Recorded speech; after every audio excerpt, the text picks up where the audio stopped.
There's a packaging for the small one, but there's not here for the large one as well. So let's go ahead and look at the box, which is actually a pretty neat box. I kind of sat here and played with this for a little while, I'm not going to lie. You will spin the little wheel and the colors on the light bulb change to give you kind of an idea of what the hue system can do. So if we look at the box, it has pretty much the App Store icons, tells you about on the back, setting scenes based on your colors, tells you what's inside the box, the light bulbs, the bridge, that kind of stuff. And so let's go ahead and look inside. So again, that wheel from the outside is going to be used to display the instructions here on the inside, and there's really only 3 steps here. So if we can zoom in, so the first step here is really just screwing in your light bulbs.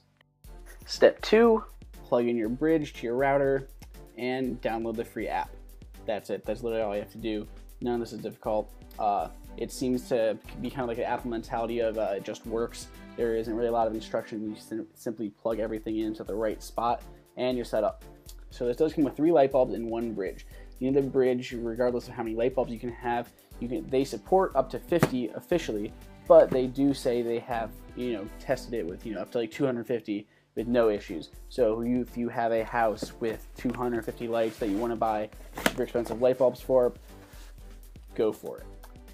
So let's go open this up and look inside.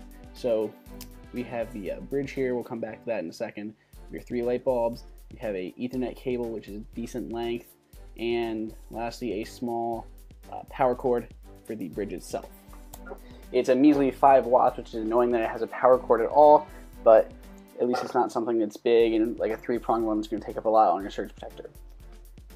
So we have the bridge here, which has the 3 lights on the top and the 1 button in the middle, which you probably will have to press once in your lifetime. It pretty much says it's on, whether your Wi-Fi is connected, and if there's light bulbs. So on the back you just have the Ethernet spot and the power cord. Now the Ethernet, this is going to plug into your router, and then this will connect to the light bulbs themselves. And the light bulbs can actually daisy chain to each other, so if they're too far away from this bridge, if there's another light bulb in between, it can connect to the other light bulb to connect to the router, which is pretty good if you're too far away. And again, this runs on the 2.4 gigahertz network. It's going to be the same as a lot of phones and older Wi-Fi and stuff like that.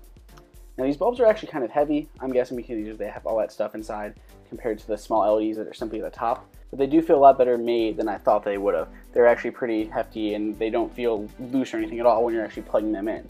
So if you compare them size-wise to standard watts, these are all going to be similar wattages. The CFL bulb is 13 watts, which is going to be equivalent to a 60 watt bulb, and this is a standard 60 watt bulb, which is comparable to the Philips Hue. The Philips Hue uses 8 watts, and it's roughly a 50 watt bulb, which is going to be about 600 lumens. So we're going to go ahead and set this all up. It's literally going to take you 30 seconds here to plug everything in. Maybe not literally 30 seconds, like 35 seconds. It depends on how fast you actually want to speed it up. Anyway, so we're going to go ahead and plug everything into the appropriate spots. I got it plugged into my Airport Express, and my bulb screwed into my lamp. So here we are on the app, looking at scene 1, which can be renamed, and we're going to go here and we're going to edit, and we're going to add a light bulb. So you're going to just hit add light bulb in settings. It's going to tell you to screw it in. It's going to go ahead and search your network for that light bulb, and then if it's found, it'll pop up and let you rename it. Here I've already added it, so it'll pop up, you can rename it. So we'll rename this one the same as the lamp here, and when you know it's the right one, because the lamp itself will start blinking, so we're going to name this one red card lamp, so I know exactly which lamp that's going to be. Let's go ahead and type that in. And good, so now we have hue light 1, hue lamp 2, hue lamp 3, and red card lamp. So now here we have all 4 of them on your master control list. You can control any individual light by itself, and you can manually set any of the colors. You're going to have the basic white to yellow lights on the left, and then all the colors on the right hand side.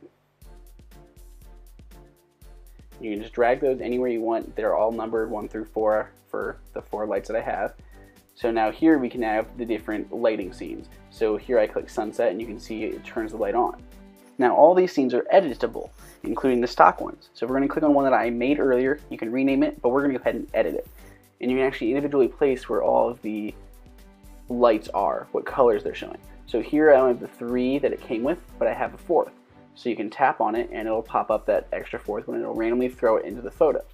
So now you can drag each of these around and place it wherever you want. So you're picking essentially each color for each lamp. So we can drag it. You can also drag it on top of another pin, and they will make a group.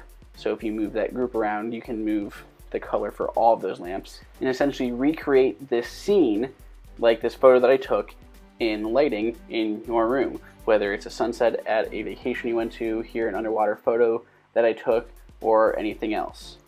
Now, one really cool feature that I like is the timers or alarms. So we can have this switch on or off at a specific time. So you could say, set a sleep timer for at night to help you go to bed or your kids go to sleep as like a night light, or you can have it turn on in the morning. So essentially if I turn this to 7 o'clock, or like 7:30 a.m., save it, and then I'm gonna have it do like an ease in, so 3-minute fade in. So 7:30 in the morning, it's essentially like a sunrise coming to my bedroom. In this case, it's gonna be a fish rise or something, I don't know. But you could do a sunrise in the morning to help you wake up. You can double tap to turn them on or off, and you can also tap off to turn off all the lights. Here are kind of some sample scenes that they gave us, including stuff like ski